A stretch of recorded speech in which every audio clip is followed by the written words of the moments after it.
Okay. Hello, everyone. Thank you for coming out to our Monday afternoon speaker.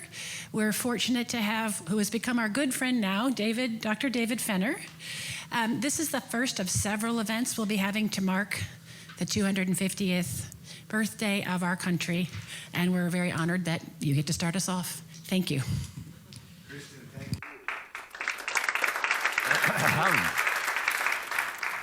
Delighted to be back at the Hearthstone for all kinds of reasons, but friendly faces and familiar faces make teaching pretty easy. I hope that you won't be terribly disappointed in today because we're going to cover hundreds of thousands of years of human migration in about an hour plus a little bit, and then time for a good Q&A period. And so in preparation for the Q&A, I wonder if you could, because you're all so well-read and well-traveled and well-educated, I wonder if you could all raise one hand, please, and then reach back and pat yourselves on the back for being such engaged citizens and lifelong learners, and I really appreciate that. Now that you have done that, you will involuntarily raise your hand during the Q&A period and ask that really trenchant question that I will do my best to answer. It is always the best part of any of these presentations for me because you get what you came for, right? If you're interested in this or that aspect of how we all got here, this will be your chance to say, but what about the Basque people?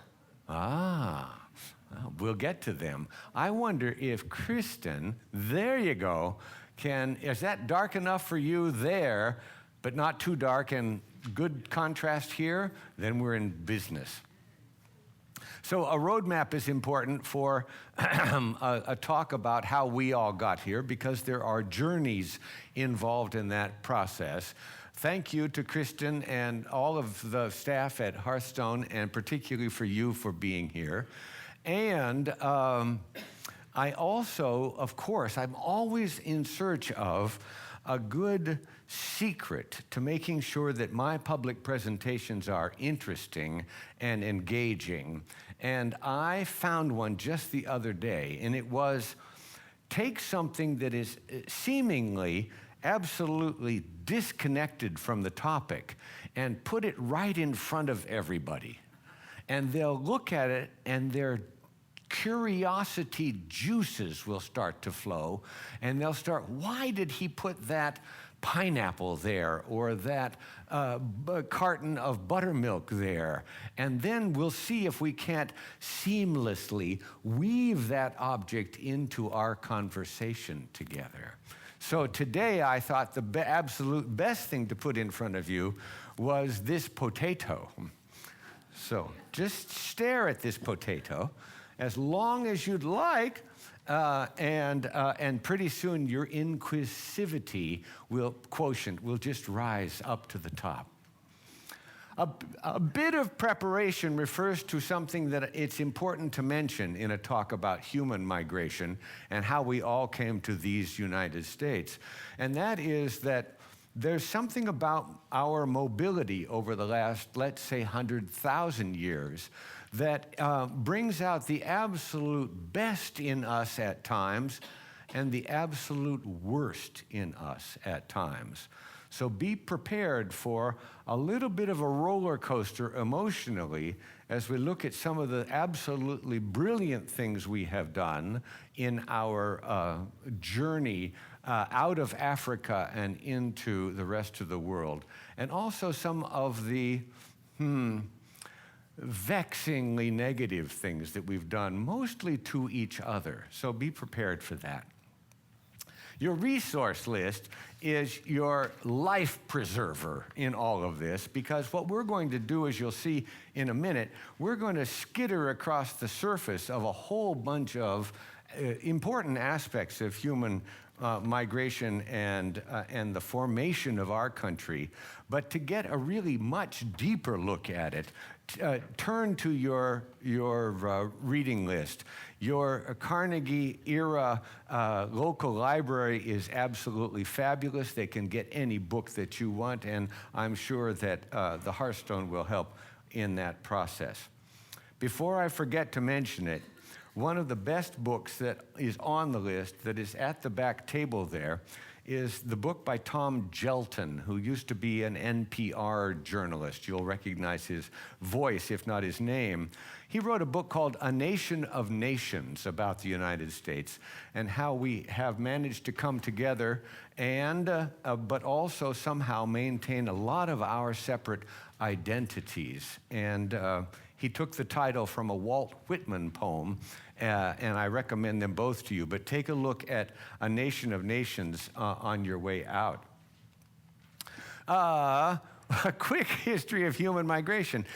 I'm not sure you knew you were going to get that, but we're going to go back to the very beginnings and then race ahead to the 20th century. The UN High Commissioner for Refugees office was created in the late 1940s to deal with the tens of millions of refugees that the Second World War created and produced.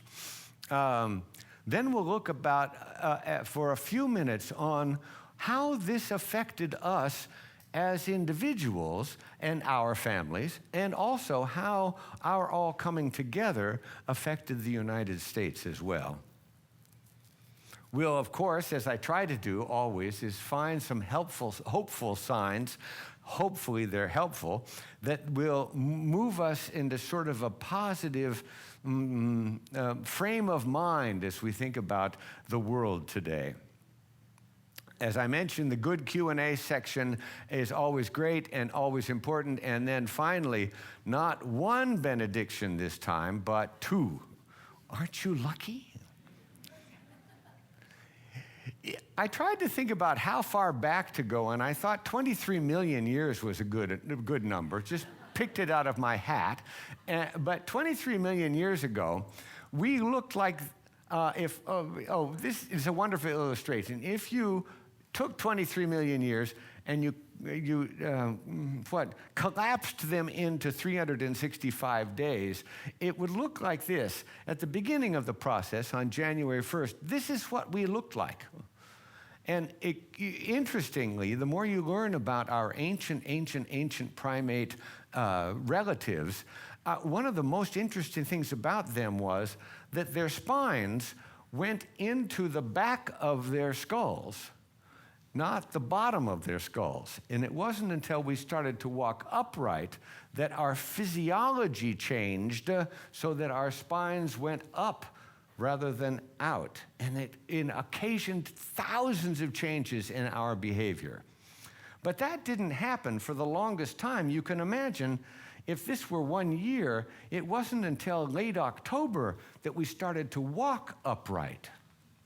And it wasn't until late December that our species appeared.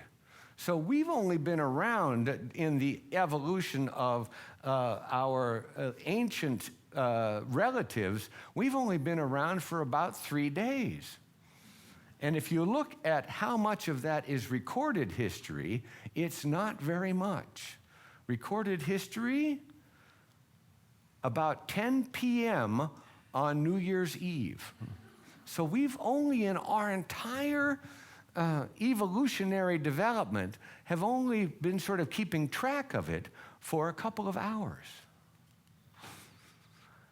This is the image that I also wanted to put up here along with my potato, and that is, of course, that bug, that wonderful water strider that just goes over the top of the water but doesn't actually deep dive at all and doesn't go into depth or substance of the water, just skitters across the top of it. And some of you will find that is what this talk is going to remind you of. But first, another warning is one of the best parts of my job now, I guess I would call it a job, my my avocation is that I get to learn all sorts of things about all sorts of things in order to sort of put them in my internal blender and then share them with people. I guess that's something that I can do. But one of the things that I was recently doing was talking about dynastic China. And so in order to talk about dynastic China, you've got to go back 2,500 years to when it first became a political entity. Think about 2,500 relative to 250. So China has been around about 10 times longer than the United States has been around.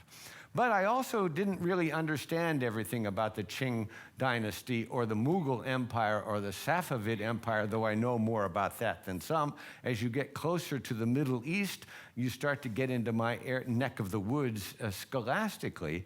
And this Ottoman Empire really intrigues me for all kinds of reasons.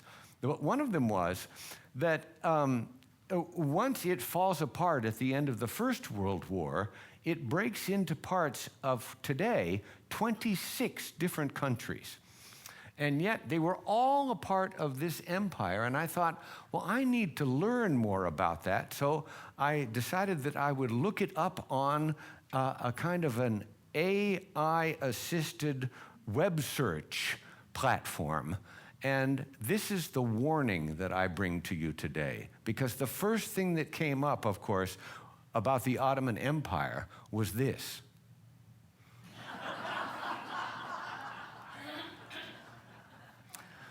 Don't trust everything you find on the internet. That's my warning. So our story begins a long time ago, and it begins in the Great Rift Valley of Africa. That's where Homo sapiens first has its modest beginnings about 200,000 years ago. And over the course of the next, say, 190,000 years, we start moving up and out of Africa and start peopling the entire planet. And it is the most spectacular and successful diaspora of any species on Earth. It's just an amazing process. One of the most interesting parts of it is that, unlike all of our primate predecessors, we, Homo sapiens, were willing to cross a body of water when we couldn't see the other shore. All of our predecessors would stick to the land. And you'll notice that there are a lot of our other predecessors who actually got into Europe and into Asia long before we did. We'll talk about them. But one of the interesting things about this process is that virtually every culture, going way back even into its myth and legend and even Holy Scripture, just about every culture has incorporated this journey into their memory, their collective memory. And this occasions the only time that I could think of a way to incorporate the piano in this talk. Feel free to sing along if you know the words.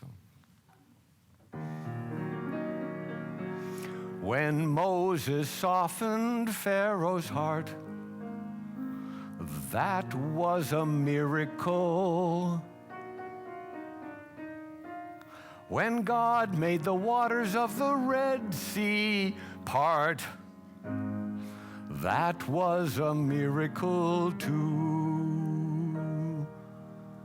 Last time I did this, somebody said, finish the dang song. But of all those miracles, large and small, the most miraculous one of all is that out of a worthless clump of clay, God has made a man today.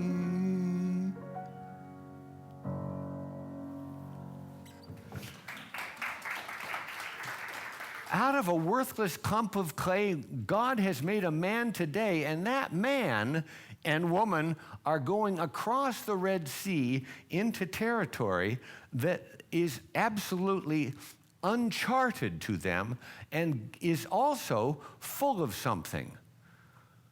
Neanderthal people. Another book on the back table that is an absolutely wonderful read is a recent one by a woman named Christina Thompson, and she and her husband, a Polynesian, decided to try to figure out how the Polynesians populated virtually the entire Pacific Ocean, and it wasn't just that they couldn't see the other shore 30 or 50 miles away. Some of these islands were 4,000 and 5,000 miles away from where they started, and they go out into the Pacific all the way to Hawaii, Rapa Nui, which we used to call Easter Island, and it's a fabulous book. We know more about this diaspora of Homo sapiens because of archaeology and paleontology and zoology in some cases, but we've added a science to this, and that is the science of genetics. Along comes a group of geneticists. They're calling themselves paleogeneticists. And they've been able to figure out the movement not only of Homo sapiens around the world, but also of our predecessors or our cousins like the Neanderthal people. Svante Pääbo is a Swedish scientist. He wins the Nobel Prize in Physiology or Medicine in 2022, and he has managed to sequence the Neanderthal's genome. And the reason that that is so significant to us is all sorts of things about how we are who we are. So about 500,000 years ago, the Neanderthal were living in and around all of Western Europe, Western Eurasia. There was another group of ancient hominins, and they were called the Denisovans. And they were two distinct groups of early cousins of ours who all came from eventually Homo erectus down the evolutionary chain. And then along comes this group, this upstart group of Homo sapiens. We evolve as such in Africa, but we don't finish evolving. Nobody ever finishes evolving, by the way, no living creature. But one of the things that we did do was we started about 100,000 years ago going up into these places where the Neanderthal and the Denisovans were living already. And it used to be thought that Homo sapiens came out of Africa and caused Neanderthal and Denisovans to become extinct, that we somehow exterminated them. But in fact, what really happened? We interbred with them. So much so that if you look at the differences between Neanderthal and Homo sapiens, they're quite distinct in their skeletal structure. You can see some differences, but also some real similarities. But one of the things that we started to do was not only interbreed with them, but by doing so, we changed ourselves. So much so that by the time the most successful of us came out of Africa, probably around 50,000 years ago, we meet up with the Neanderthal, interbreed with them, the Neanderthal quickly die out, and we then carry the Neanderthal genes with us in our spread around the planet. So every one of us in this room carries Neanderthal DNA. As much as 2.5% of our DNA comes from this earlier human primate species. This could explain rugby.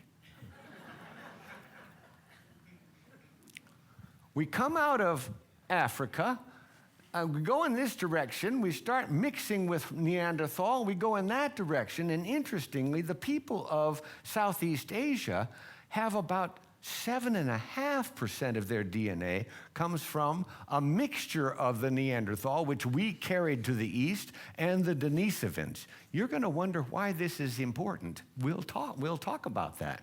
But it is really an interesting phenomenon for so many reasons, how much we carry with us.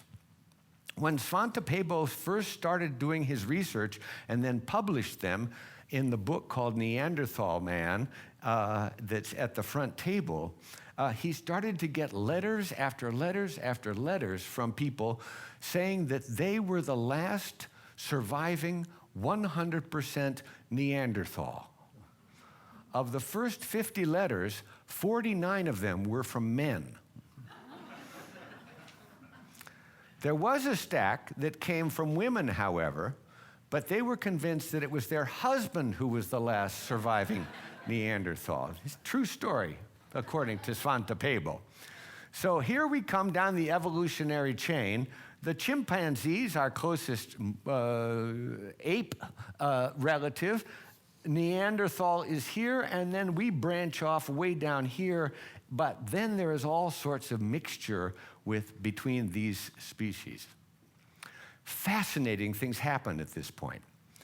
If you look back at Neanderthal art, and there ain't much of it, it looks pretty much like this and is very hard to distinguish any real creative aspect to it. But as soon as Homo sapiens arrive, this is what the art looks like. There is a leap of imagination in the connection between us and our earlier cousins who had gotten to Europe and to Asia. And it wasn't just in the art, it was also in music, language, ritual. All sorts of things start to sort of creatively bubble up in us once we've mixed with the Neanderthal. They die out, and then we carry on the tradition of all of those things on our own. It was only Homo sapiens that looked up at the sky and did this to it.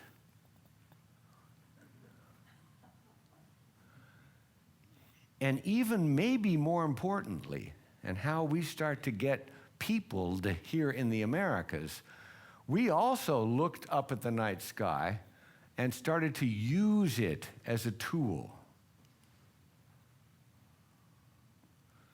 We navigated the earth using the stars in a way that earlier versions of Homo erectus, Homo neanderthalensis only gazed up at the stars and apparently didn't do much with it. A good example of that leap is a good look at Neanderthal tools. This is a carving stone that has been chipped off to be sharpened on one side and a good place to hold it on the other side.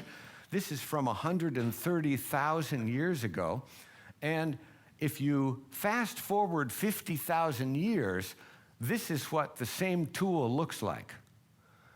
There was almost no innovation in this particular branch of our family tree, whereas once the Homo sapiens arrive, here is one of their stone carving tools 50,000 years ago.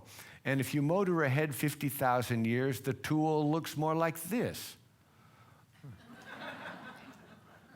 You can't graphically depict a more important difference between these parts of our history than that. As you all know from the earlier map and from your own reading of history, that those Homo sapiens started to come up and over the northeastern part of the Eurasian continent, crossed a land bridge here, and then start to people the Americas. There's a lot of discussion about whether that was 10,000 years ago or 15,000 years ago or 22,000 years ago, but it's clear that these peoples who start to end up in the Americas all the way down to South America are genetically connected to the people who came out of Asia. The people who inhabit the Salish Sea around us here in the Pacific Northwest are all descendants of all of those people.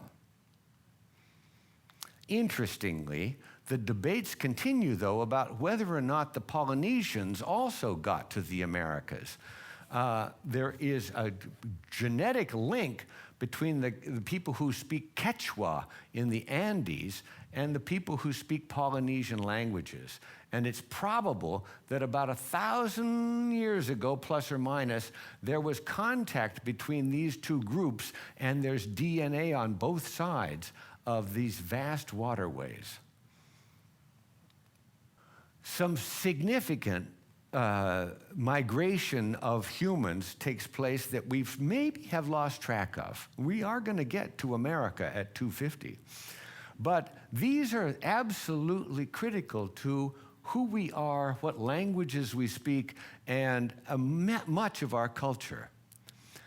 About 8,000 years ago, these early farmers in Mesopotamia, between the Tigris and Euphrates that was so fertile, 8,000 years ago, they start to migrate, not just their practices, their habits, their agronomy, but the people themselves start to migrate into Western Europe.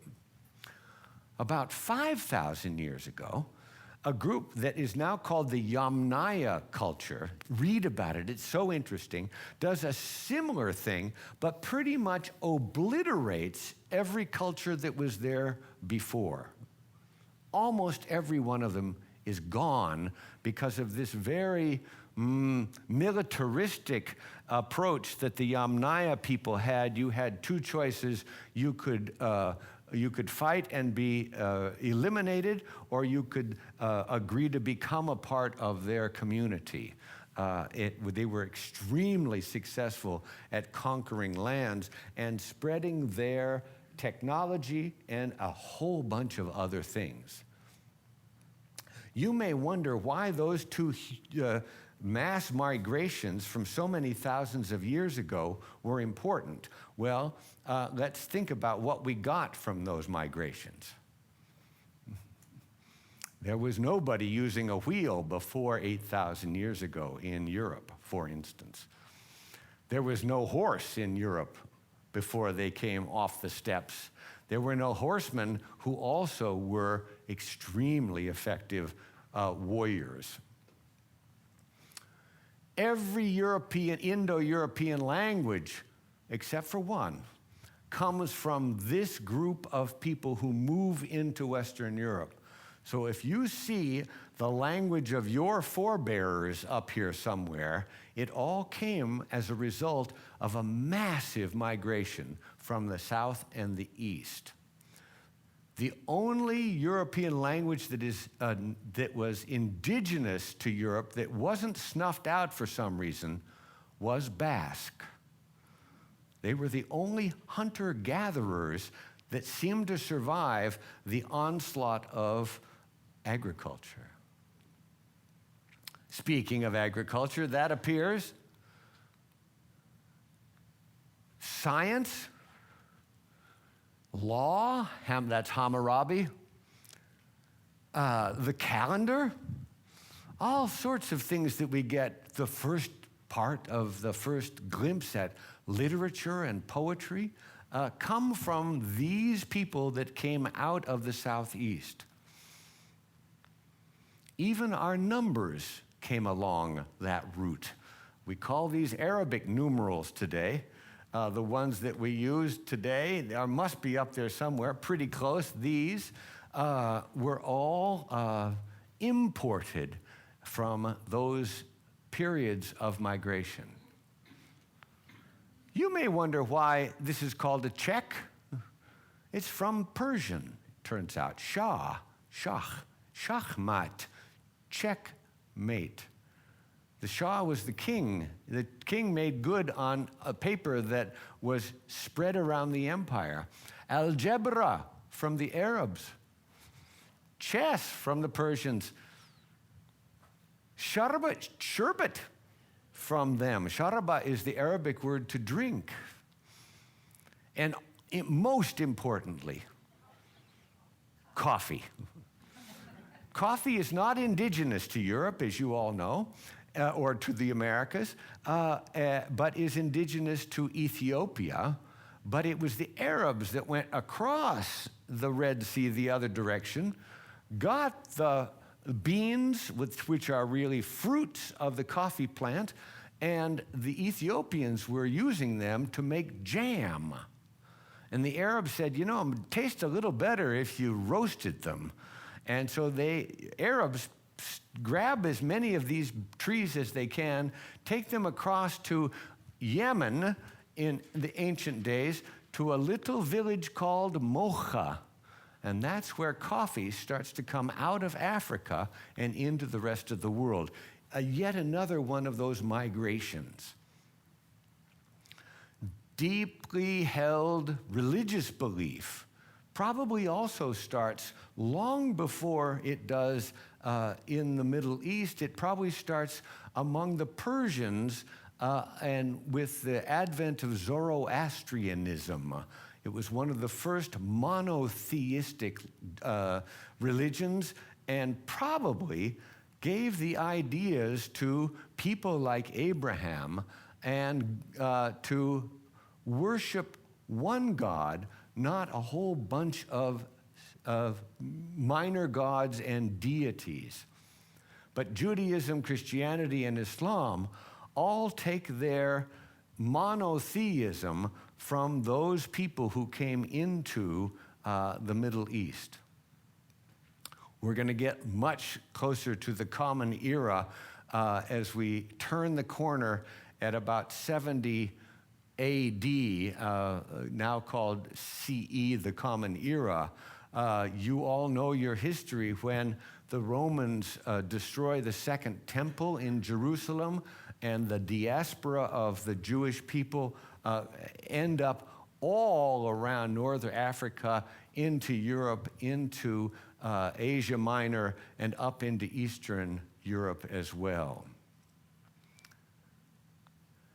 As that same Roman Empire starts to fall apart, all sorts of people come in to fill the vacuum. The Huns, the Franks, the Goths, the Visigoths, the Vandals. All of these are sort of negative names, Gothic people, the Vandals.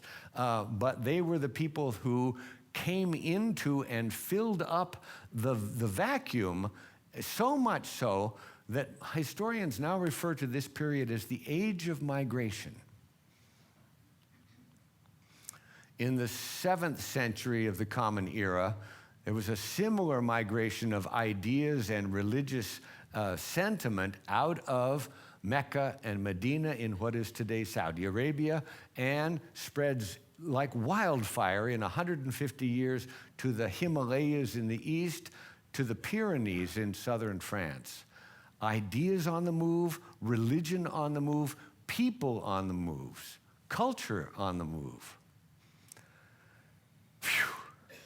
That was by way of introduction. How now do we get to 1776, 250 years ago, about 2 weeks from now?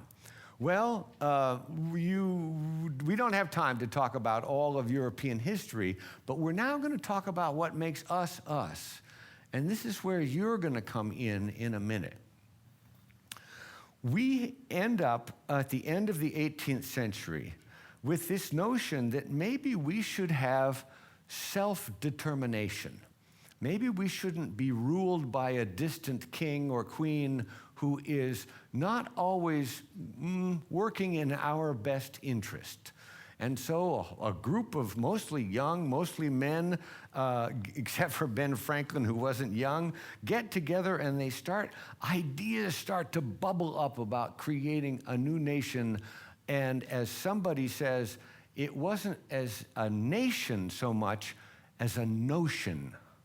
an idea around which we could congeal, and self-determination, sovereignty, freedom of expression, all sorts of bills of rights, freedoms come out of this period.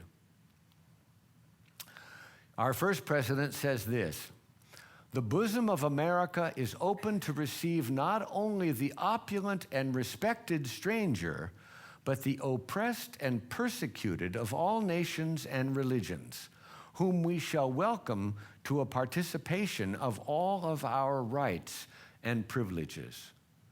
This is an extraordinary statement.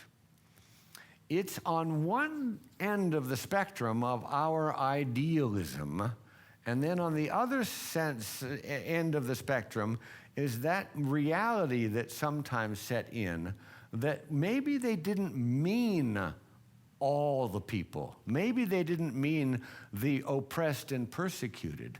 Maybe they had a much narrower group of people that they thought should make up our nation. And it is that contradiction that plays itself back and forth until yesterday. I think it comes up all the way into the modern era. A good example of this is the first, right after George Washington says this in 1789, Congress passes the first Naturalization Act. And what does it say? That the United States will become a nation of free white people, by which they meant free white men, by the way.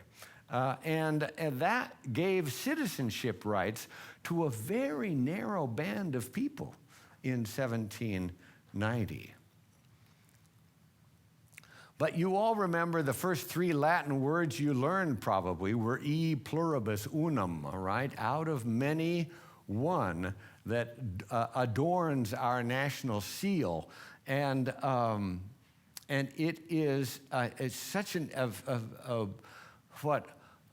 exalted image of this sense that people from all over the planet could come here to make a diverse and powerful union.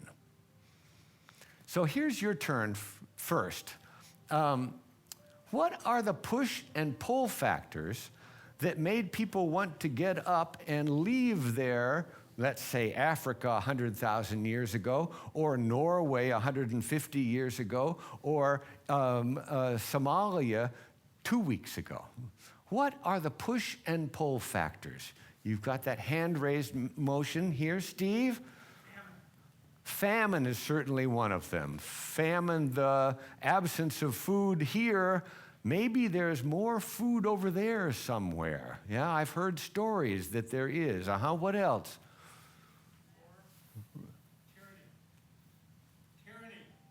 Tyranny. I'm being oppressed here in my own country, and so I can't stay here because they've decided that my people or my belief or my gender is not the right one for this group. Yeah?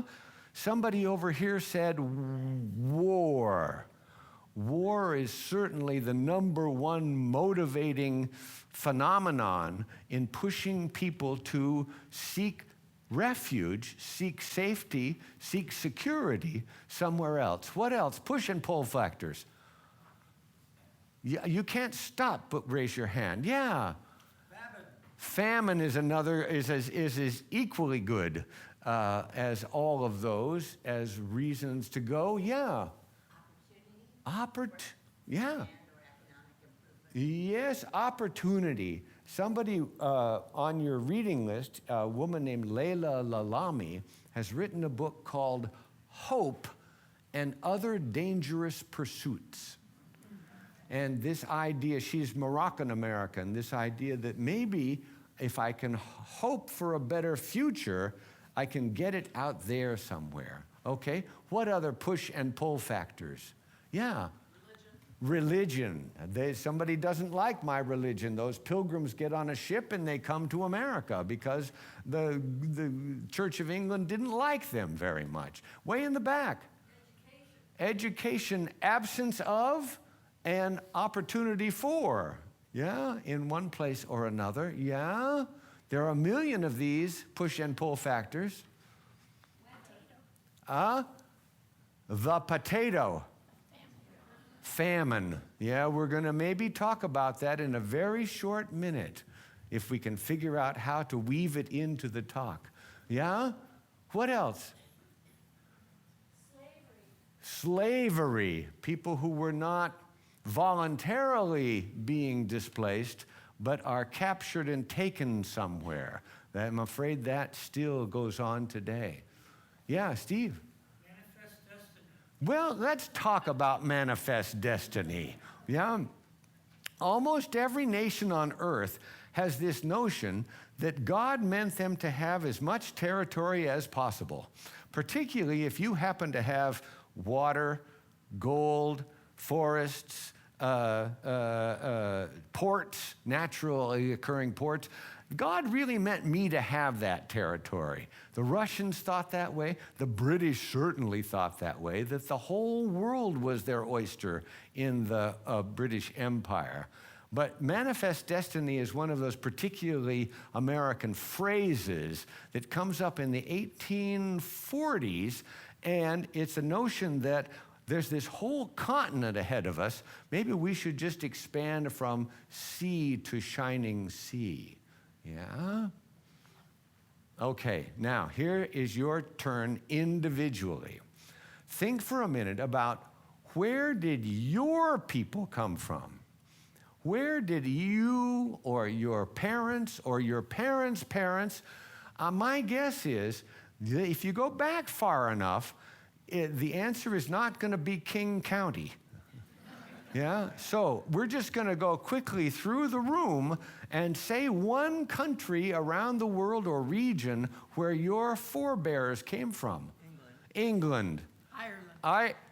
Ireland, did she say Ireland? She wins the potato. You won't get to keep it. Yeah. Sweden. England and Scotland. England, Scotland. Poland and Russia. Deutschland. Oh, Deutschland. Germany, unlike Deutschland. North Africa. Scotland. Greece. Hang on. Norway. England. Think a bit. I'll come back to you. Germany, good. Germany. Scotland. Ireland. The potato is going to migrate. I'm sorry. I'm sorry. Oh, Ireland. Scotland. Yeah? Ireland, the potato moves. Germany, hang on, I'll get to you. Norway. Poland. England. Where did you guys come from? Germany. Sweden. Netherlands. Germany. Scotland. You've already done it. Good, you've come twice. Greece. Switzerland. Norway. Germany. Scandinavian countries. Germany. Italy. Sweden. Ireland. Did somebody say Ireland? Excuse me. I'm sorry. Sorry.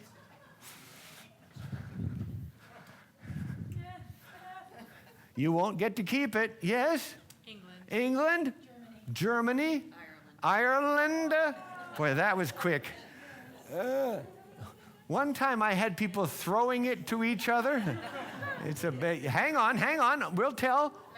Nigeria. Kenya. Western Europe somewhere. Czechoslovakia. Taiwan. Norway. Ireland. Yeah, you throw it. We can do it.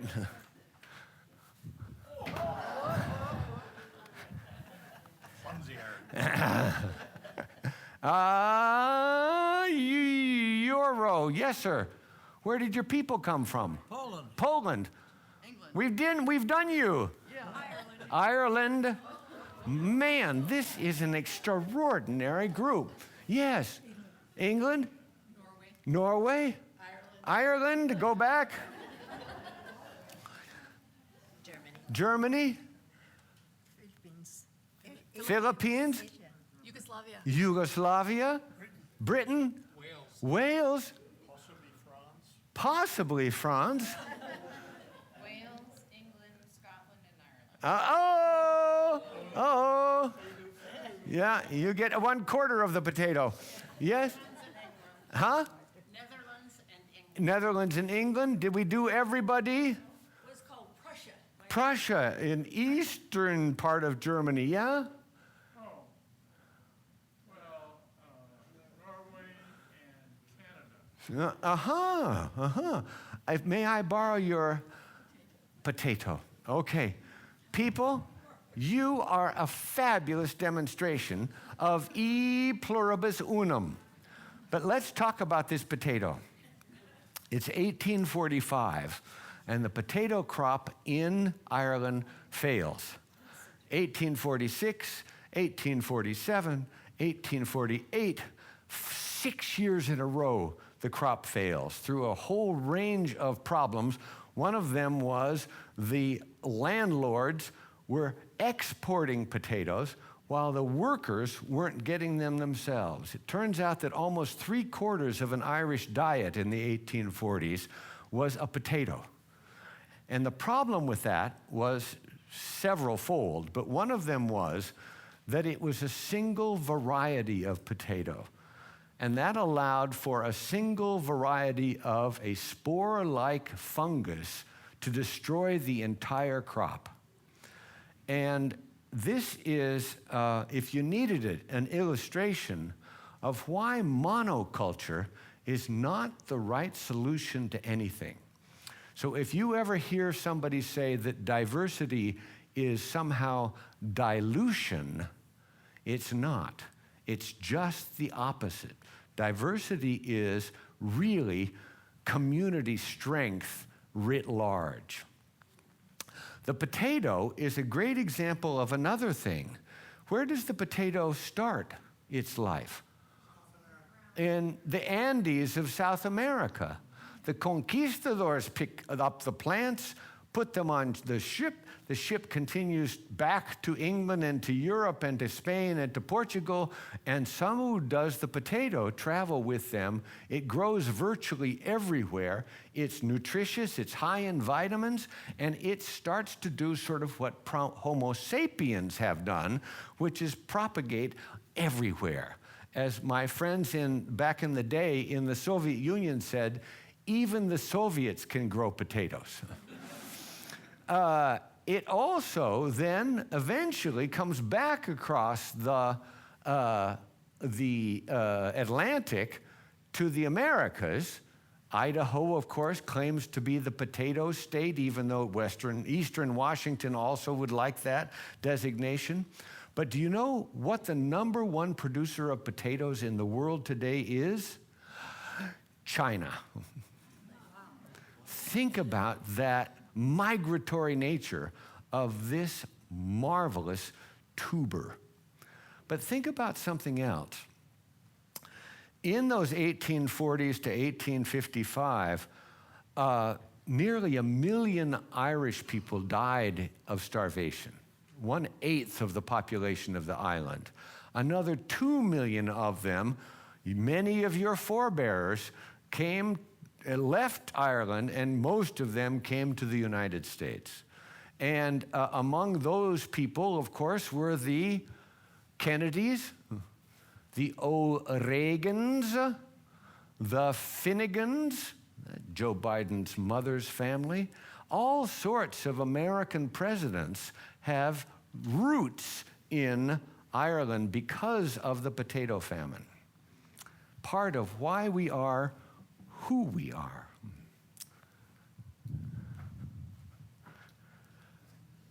We talked about war as being a prime motivator of pushing people out into a leaky boat or a long desert stretch with no water in it to find some kind of safety and security. That certainly happened in Europe. It happened in Southeast Asia. It happens in the Americas. And more recently, of course, it's happening in the Middle East. Some of the terrible images that we remember seeing, particularly in 2015 and 2016, were people fleeing the civil war in Syria or the violence in Iraq and trying as best they could to get somewhere else. This has been going on for a long time, of course, and the planet has always tried to figure out what to do about all of these people that are seeking safety and security and food or family reunification. And the stories go back to some of our brightest moments, best moments, and some of our worst moments. You'll also remember the stories of Adolf Hitler's Germany in the 1930s. So many Jews and other minorities were trying as best they could to flee from Germany. About 950 Jews got on the MS St. Louis, a German ocean liner in Hamburg, and start to sail toward Cuba, which was an independent nation in the late 1930s, but under US control. And about half of the total of the people on the ship were children. They get all the way, in 1939, they get all the way across the Atlantic to Havana. They have authentic landing right visas, and the government in Cuba turns the ship away and says, I'm sorry, we don't want Jews here, even though all of them had landing right privileges. The ship then turns up to Miami and seeks entry into the ports in Florida, and the Florida officials say, I'm sorry, we don't have authorization to let you in. Word goes all the way up to Washington, D.C., where a decision is made in the Oval Office to turn the ship away. The ship then sails back across the Atlantic. The kids are offloaded in Great Britain. Nearly all of them survive the war, but of the rest of the passengers on board the St. Louis, more than half of them die in the concentration camps. The Kindertransport allowed kids to get out of German-occupied territories in Europe, mostly going to Great Britain. One of them today is a peer, is a member of the House of Lords.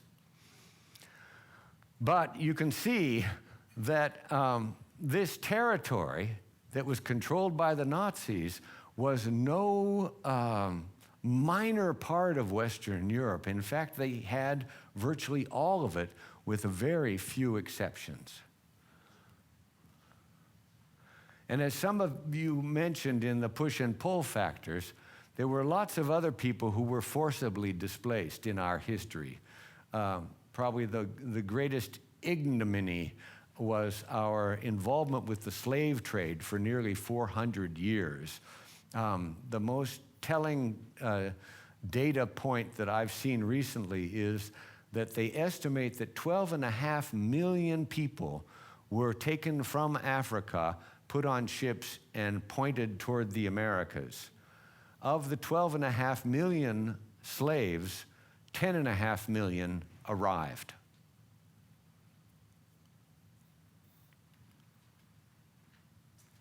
The Indian Removal Act is another element of our history that we don't want to really think about very often, but when gold is discovered in northern Florida and southern Georgia, the US government decides that we can't let the native peoples live there, so let's pick them up and remove them as if they were inanimate objects. They passed the Indian Removal Act in 1830 and forced tens of thousands of Indians to walk from southeastern United States up into what they then called Indian country in Oklahoma. Thousands died along the way. Later in that century, the US Congress passes the Chinese Exclusion Act, which makes it illegal for Chinese people to immigrate into the United States, and it makes it very uncomfortable for Chinese who are already here to stay here. In my own hometown of Tacoma, Washington, we have a part of this history, I'm sad to say. The mayor of the city of Tacoma, himself an immigrant, by the way, calls a mass meeting and calls on a mob to go downtown to Chinatown and roust out every person of Chinese heritage and put them on a train and get them out of town. Well, he did that, and his method of clearing out Chinese immigrants was sadly becomes a kind of a label that everybody around the country started to use, the Tacoma method. On November 3rd of 1885, a mob composed of several hundred men expelled the Chinese community of Tacoma, Washington Territory. Like other acts of anti-Chinese violence in the late 19th century, the expulsion was a highly coordinated act of violence that was led by city leaders and other white residents. Writing for the Overland Monthly, George Dudley Lawson later lauded the event as the Tacoma method and argued that this type of expulsion could serve as a forceful example to other cities wanting to rid their communities of Chinese inhabitants. The website recounts this history, go to tacomamethod.org, of the expulsion and provides a broader context to the event.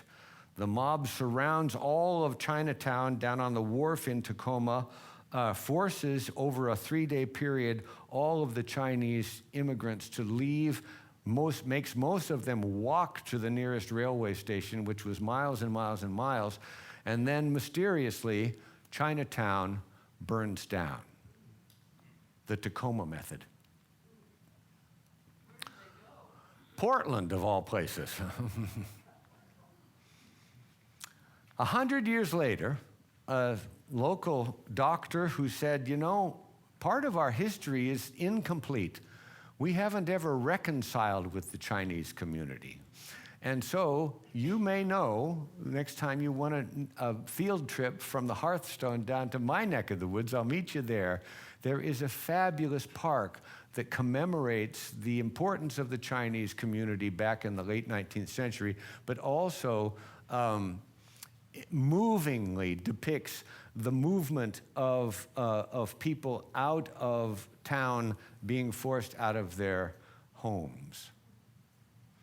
It was built 100 years after the Tacoma method was used. We're getting closer to the modern era, of course, as we think about Executive Order 9066, which calls for the incarceration and forced removal of the Japanese Americans, 2/3 of whom were American citizens with no occasion to exercise their constitutional rights. And even closer to our day today, we have been expelling Venezuelans to El Salvador for about a year and a half now. So Germany and the situation there is a good example of why so many people needed to find safety and security. In 1948, the United States resettled 800,000 refugees in that 1 year alone. One of our best moments. The United Nations is created, as you know, after the Second World War. The UN High Commissioner for Refugees a few years later, because the refugee problem still exists in Asia and in Europe and in Africa. People are still forcibly displaced from their homeland. UNHCR was asked how long they would need a mandate to stay in force to solve the refugee problem, and they said 4 months. It's still working today. Interestingly, 146 nations signed and ratify the immigration acts of protecting refugees, and the United States among them, and every country in Europe. But what we are obligated to, with the force of U.S. law, we are obligated to provide protection must be granted to refugees by the receiving states. We are not doing that now. At the end of the Biden administration, we stopped doing that. We stopped offering refugees the opportunity to apply for asylum. But look what, by law, what we are obligated to do, guarantee the livelihood, education, and the exercise of religious beliefs to refugees. We are not living up to this ideal. The number of refugees continues to grow, as you can see from this chart.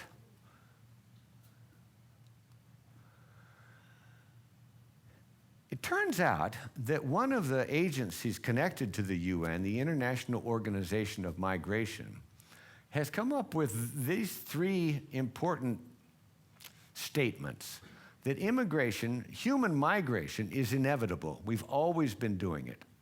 It's necessary for all kinds of reasons, but one of them is sustainability and equitable growth. That may have been behind many of our ancestors. Oh, my people come from Norway on my mother's side and Scotland on my father's side. Necessary, but here's the most important one, they say, that human migration is in fact desirable, comma, if well governed. And thereby hangs the rub, right? How many of us think that our immigration system in the United States is well governed? War continues to send people looking for safety. This is Fallujah in Iraq, Aleppo in Syria, Kiev in Ukraine, Tehran in Iran just a month ago, 2 months ago. Here is that image again of those people who were getting into a leaky boat and trying to get across the Mediterranean. An image of refugees trying to get across the desert, in this case, women from Iraq. A baby on one hip and a bag of clothes was all they had with them. You all remember this photograph from our departure from Afghanistan in 2021 from Kabul. This was a C-17 transport plane with no seats in it, and there are 1,000 Afghans on this airplane. Height of COVID, by the way, not a mask among them. But others in our country have roots in the Middle East, and I thought I'd just share this with you because it may come as some bit of a surprise. Here's one of them. You probably know that Steve Jobs' biological father was a Muslim from Syria. His name was Abdel Fattah al-Jandali. He came to the University of Wisconsin, got a degree in economics, fell in love with an American woman, and she becomes pregnant. Abdel Fattah goes to her father and says, "I'd like to marry your daughter." The father says, "No daughter of mine will marry a Muslim." They separate the two young people, and the woman gives birth, and they put the little boy up for adoption, and the Jobs family comes and picks him up. Without Steve Jobs and his contribution, I wouldn't be using that laptop right now. Somebody else with roots in Syria that you might be surprised about. Jerry Seinfeld had 4 grandparents. 2 of them were from Aleppo, and they came to the United States in 1915, at which point they went to New York City, and eventually Jerry Seinfeld is born. But his grandparents were coming from Aleppo, which was the second largest Jewish community in the world in 1915. Does anybody know what the largest Jewish community, where the largest Jewish community was that year? Baghdad. Smack in the middle of the Ottoman Empire. So interesting. One of my favorite stories, though, is about Zarif Khan. Zarif Khan was an Afghan who came about the same time as the First World War, came and ended up in Sheridan, Wyoming. Zarif Khan gets a job in a restaurant, and the only thing he knows how to, or he learns how to make, are, of course, tamales. So he becomes famous in Sheridan, Wyoming for making tamales, and so famous that when he died, the people of Sheridan erect a statue in his honor as Zarif Khan, the tamale king from Afghanistan. He had a cousin named Jaffa Khan who came to Seattle, of all places, and Jaffa Khan was also from Afghanistan. He marries an Italian immigrant named Maria Galetta, and they end up in Seattle. And what do they do for a living? Well, they start a tamale store in downtown Seattle, and down below is the restaurant. Up above, tamales, up above, there's an empty hall where Joseph, who's changed his name from help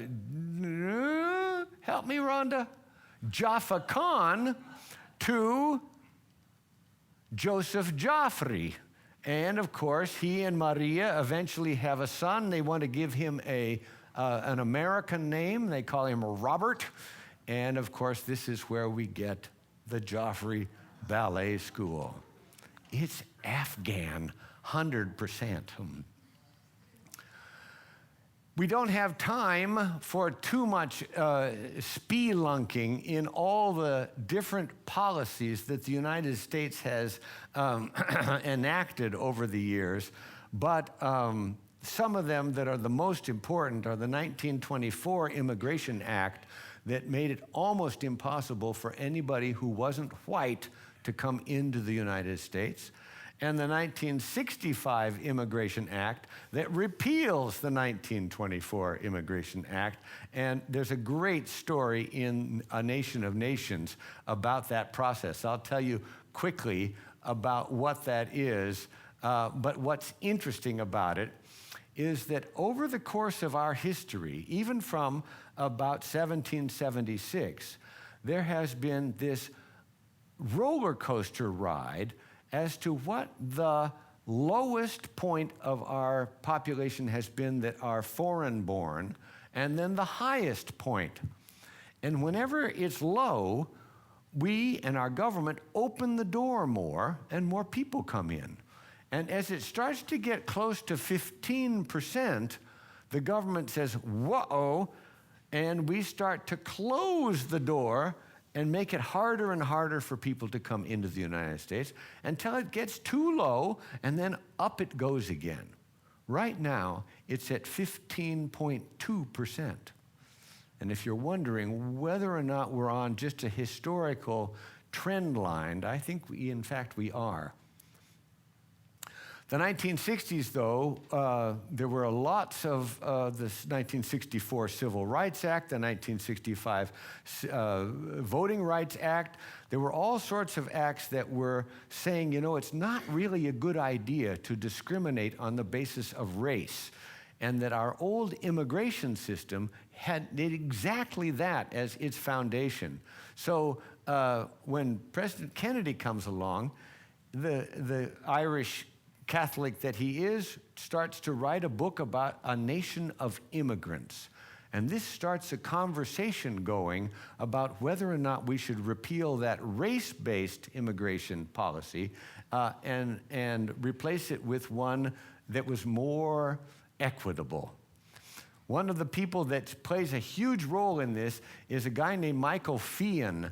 Michael Feehan was a Democrat from Ohio, and was sure that he didn't really want there to be a change to the Immigration Act, and he dug in his heels and made eventually, sadly, of course, President Kennedy is assassinated, Lyndon Johnson takes over in late 1963, and then Lyndon Johnson's job is to try to budge Michael Feehan from his positions opposing this new immigration law.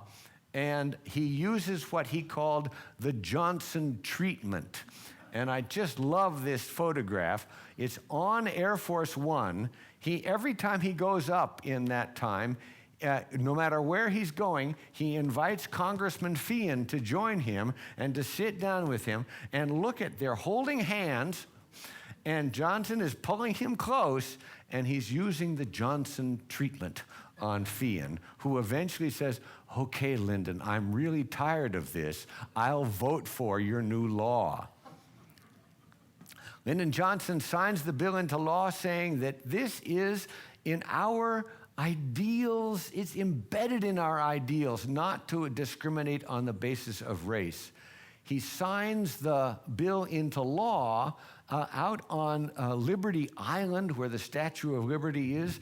The young Senator Ted Kennedy is importantly spearheading that law through the Senate, and they sign it. There's Bobby Kennedy next to him. They sign it in 1965, and it becomes an absolute watershed in American immigration history, because it was thought, because they were going to use family reunification as the overriding justification for anybody's application, that everybody who applied would then look just like everybody who was already here. Well, the exact opposite happens. In 1960, the proportion of immigrants that came from Europe was huge, almost 90%. But by 2010, that proportion had shrunk, mostly because life in Europe had gotten pretty good. And there wasn't that stream of Germans, Irish, Norwegians, Italians, etc. out of Europe, but the whole rest of the world was also seeing that things were pretty good economically in the United States, so they come in droves to apply for immigration. The 1965 Immigration Act is unique in lots of ways. Feehan was important about saying family reunification, but that meant that a chain migration that so many people object to today was absolutely built into the law, so that if I got, let's say I got to America and I decide that I'm going to get my citizenship, I come from Norway, let's say, then I can bring my sister, my sister's husband and her children, my sister's husband's parents, all of them can come and apply for citizenship in the United States. But that's also true of somebody from Guatemala, somebody from Japan, somebody from the Philippines, somebody from China. And so pretty soon, we've got all sorts of people who are building communities around them through family reunification. This literally changes the complexion of the United States. And by 2044, it is estimated that we will become a majority-minority country.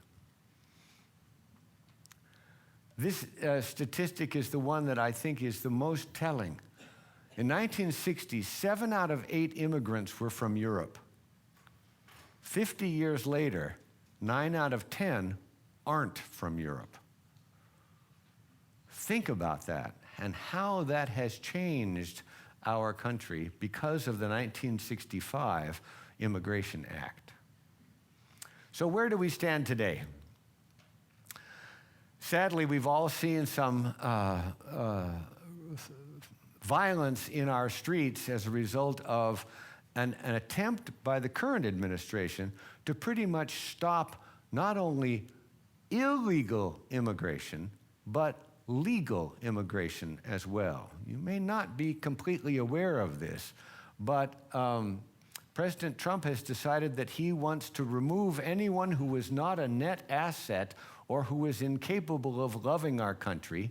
He wants to denaturalize migrants, people who have already gotten their citizenship, and anybody who is not compatible with Western civilization. And as a result, the president has closed the door to people from these countries.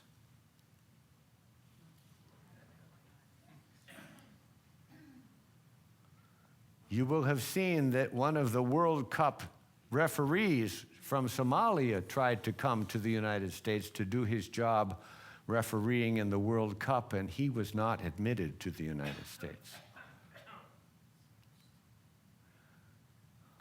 We've also decided that even with the Afghans who were already in the United States, that maybe what we should do is send them to a third country, not to have them a part of our nation.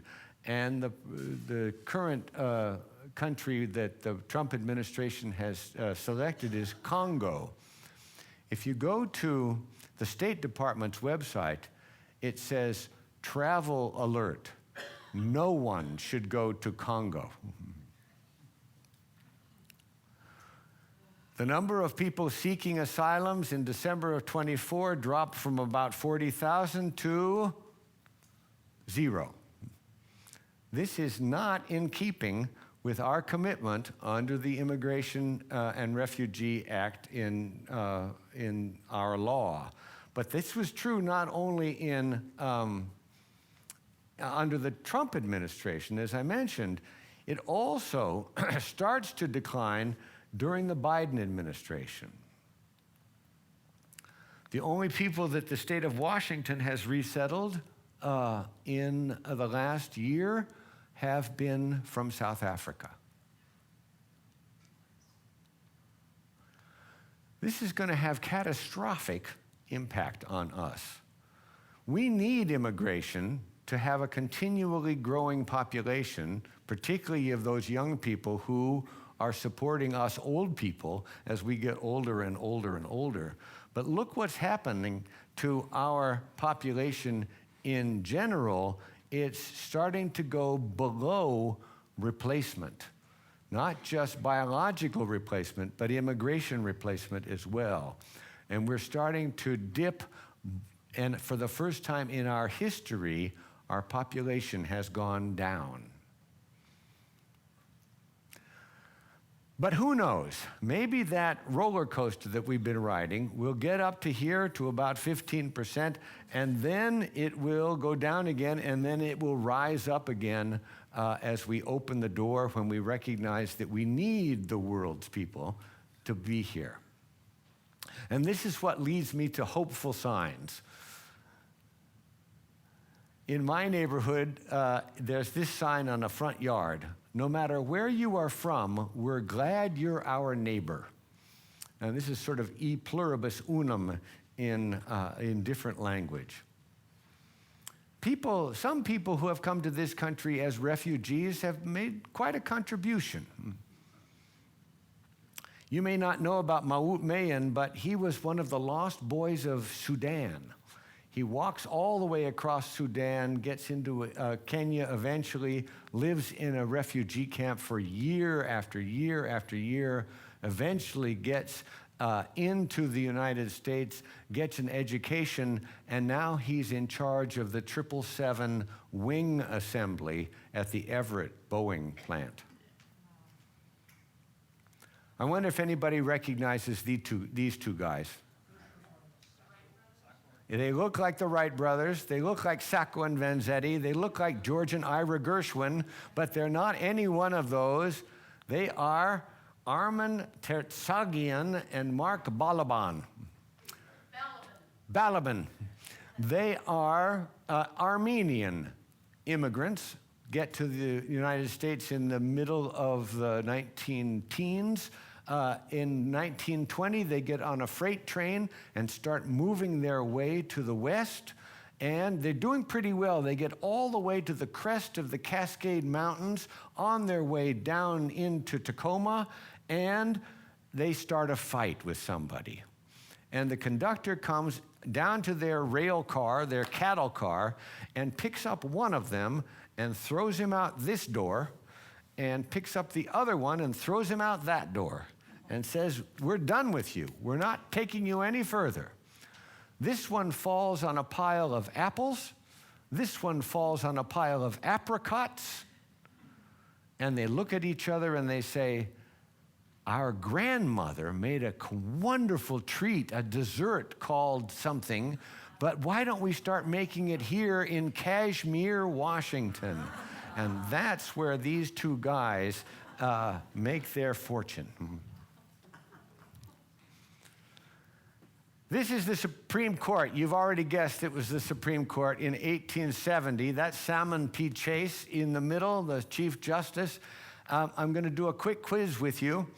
Of the 9 seated figures, how many of them are men? Good. Of the 9 seated figures, how many of them are white? Of the 9 seated figures, how many of them are Protestant? Every one of them, yeah? So if you fast forward to today, you end up with an amazing, I think, mirror image of who we are as a people.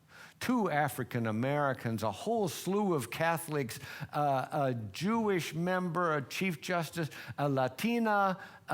Before Stephen Breyer retired, there was one vegan on the court. But look at these 2 pictures. To my mind, folks, this is progress. I don't always agree with these people, but we have done a marvelous job for women. For goodness sakes, could they go to law school in 1870? No. They couldn't own property until 1888 in this country. So, here's my plea to you all.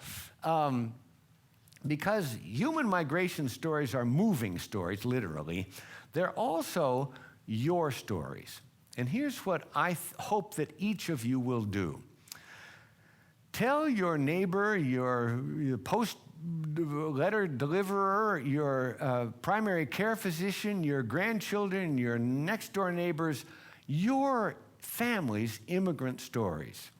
Turns out in my family, my kids didn't know any about how we got here. And so we started to not only tell them the stories after we learned them, but we also started to write them down. So if you've got nothing better to do on a weekend, get out pen and paper and write down, for everybody who might be interested, your family's immigrant stories. And by doing so, I think you will start to develop even greater empathy with the people who are getting off of those airplanes and out of those boats and crossing those rivers today. Tell your stories. So what takeaways have I hopefully left you with? We are a migratory species. Maybe not in the traditional avian sense of migratory, but we are certainly always on the move from our very beginnings. We are all immigrants in a way, even if we came across the land bridge 12,000 years ago. The impact on us and on the land around us is absolutely huge. I think we would all testify to that. Government policies really do matter, and now is the time for you to tell your stories. Don't let them go untold. We're going to, I wish we had even more time. Quick story. Ronald Reagan is so proud of his Irish heritage that he calls up the head of the mint on the first day in office, January 20th of 1981, and he says, I'd like you to make a commemorative silver dollar coin that celebrates our immigrant, the nature of our immigrant nation.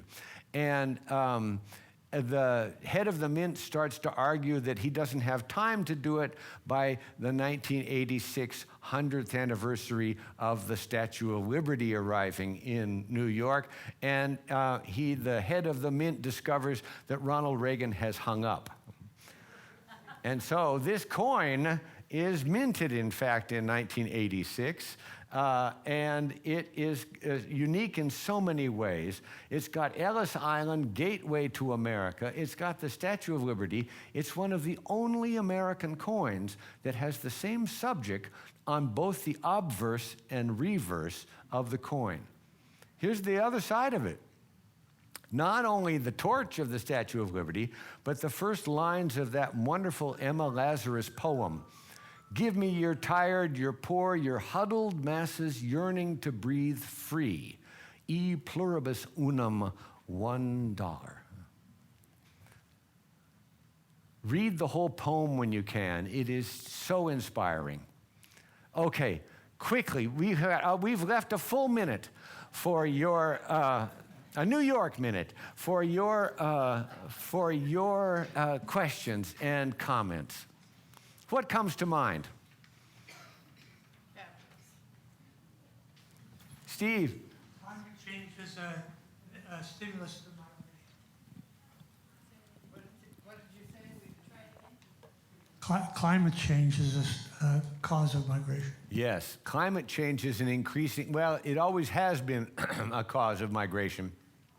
One of the really interesting paleontological and geological histories of the Great Rift Valley is that when the Great Rift Valley subsides because of tectonic plate movement, it changes the weather all around it to more savanna than jungle/forest. And that's probably one of the reasons why that primate starts to need to stand up and look over the top of the tall grass to see the lion coming, rather than just staying down on all fours. And that's when we start to use our hands for all sorts of other purposes. It was a climate change that caused that change in our evolutionary path. But you're absolutely right that more and more people are going to discover that their land is no longer arable, they don't have adequate water, there is a temperature rise that's bringing sea level up, and many millions of people are going to become stateless, homeless because of climate changing. Yeah, in the back. My heritage is Norwegian and Scottish. I'm not sure it was a good mix. Might have been. Okay, before our benedictions, I'm sorry I haven't left you enough time, but I've filled you with some ideas, I hope, that you will pursue. Okay, you've been too patient. Let's do this. Ronald Reagan says this: you can go to France, but you'll never become a Frenchman. You can go to live in Germany or Italy, but you can't become a German or an Italian. Anyone from any corner of the world can come to live in the United States and become an American. And then your final benediction is from this guy. Maybe you don't recognize him. His name was Anton Chermak, and he was the mayor of Chicago. And he famously said this that I think about all the time. He said this: of course, we couldn't all come over on the Mayflower, but I got here as soon as I could. And with that, Hearthstone, thank you for having me back.